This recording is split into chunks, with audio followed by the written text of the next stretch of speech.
And welcome back. Another wonderful segment for In the Upper Room. Shauna has stepped off for a second, but of course, many of you tune in just to see Shauna, I'm sure. So don't go away. She will be back. And meanwhile, bear with me. We're working through a little something. But I have joining us right now one of my favorite people, Professor Amin Hassan. He's back with us.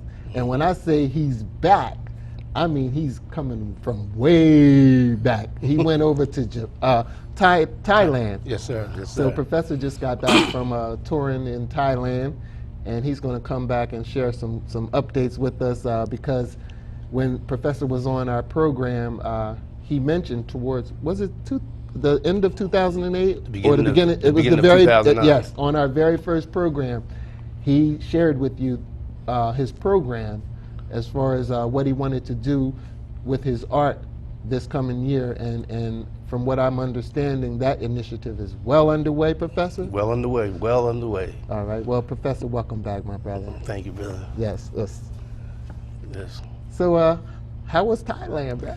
Thailand was beautiful, brother. Land of paradise. Oh. They kind of say Puerto Rico is the land of paradise, but I beg to differ. Hey, I can't argue. I can't argue. I beg to differ. But it was very, very educational.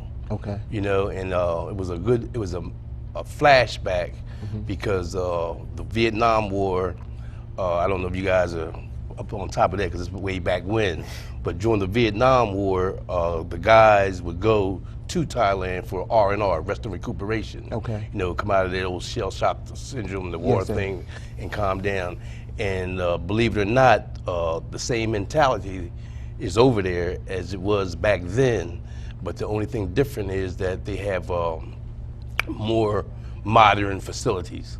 You know, but the mental mentality and the work ethics and all that stuff, you know, working for a little bit of nothing. Really? You know, and even our dollars are low, but over there, one USA dollars is equivalent to like 100 baht, what they call it, 100 bahts. Okay. So that's like 3 USA dollars.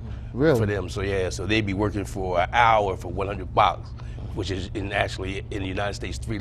$3. Yeah, and they be bumping. Wow. You know? Man, just a straight up grind, basically. Yeah.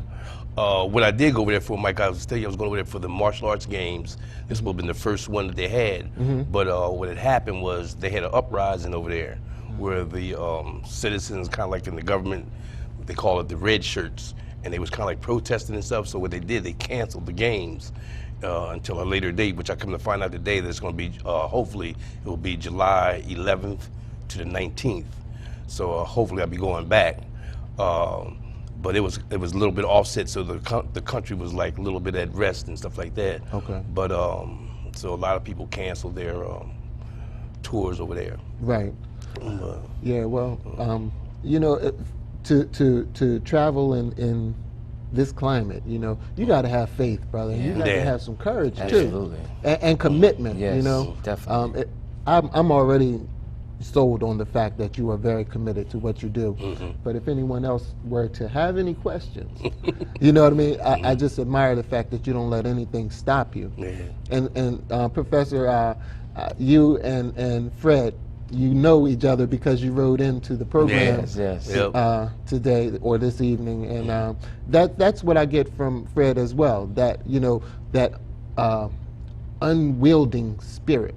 You know, you both have goals, and you both are very talented. I know you were probably watching the intro, Professor, from the green room, and we were talking about Brother Fred's gifts, you know, as you will, and I just respect both of you as an artist. You know, it's just a different channel.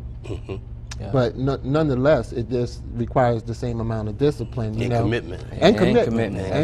Yes. Yeah. So, Brother Fred, have you ever been involved in martial sciences or anything, or know anyone? I actually never been involved with the martial arts, but I have a high respect for it outside of the kung fu movies. I know that's just Right. for show, but I do, but I understand that. But I do have a high respect for it, and what I like about it, more recently, my son was involved in not kung fu, but a martial art place right in Newark, Delaware, as a matter of fact. He went there they had like a little trial 90-day period, and he loved it. And what I loved about it mostly was just that fact that they have so many children in there from 5 years old up to 15, just discipline, you know, and not only is it about the martial arts, they had things in there talking about make sure you clean up your room, make sure your grades are right, make sure you respect your parents, things of that nature. So I think that martial arts, you know, to have that, give them that foundation, and that's why I have a high respect for it, because the kids today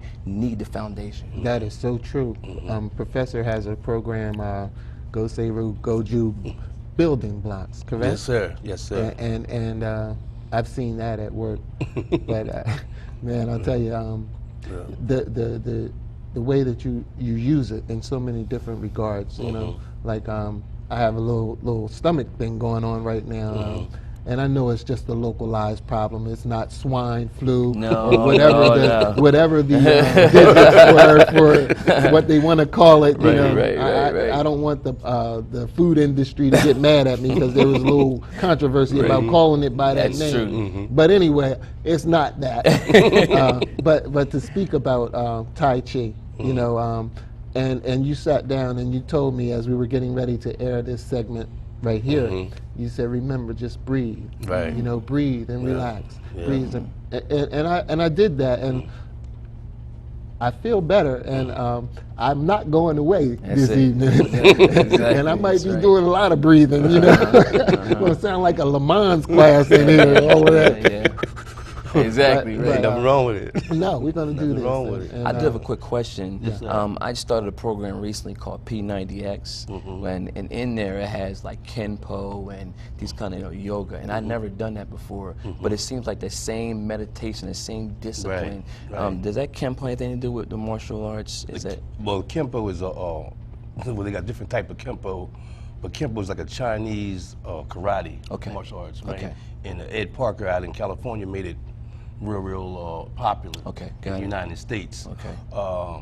But any type of, let's say, esoterical arts from overseas has a lot to do with meditation. Everything. Meditation is the key to everything. You know, they say if you can steal the mind, then you can be taught anything. Or if you can steal the mind, then you can do anything. You know, because with meditation comes a spiritual realm. Where it comes outside of the physical thing, and then things come to you as they say, Buddha said, enlightenment. You know, so that's what the meditation is all about, to get you to that state of mind where as though you relax and things can come in naturally to you, and then if you're susceptible to it, and then things will start turning for you, you start understanding things that you possibly didn't think you could understand before. You know, it's deep. Meditation is deep. That's awesome. Well, you know. Let me get us ready. We're going to get ready to go to a little short break. I'm sorry to interrupt you, but what I want to do is just let you guys know at home, don't touch that dial, don't go away, because when we come back from break, we're going to have a very, very special live Tai Chi demonstration. You don't want to miss this. This is not only just awesome, it's going to actually be just so entertaining. So stay tuned.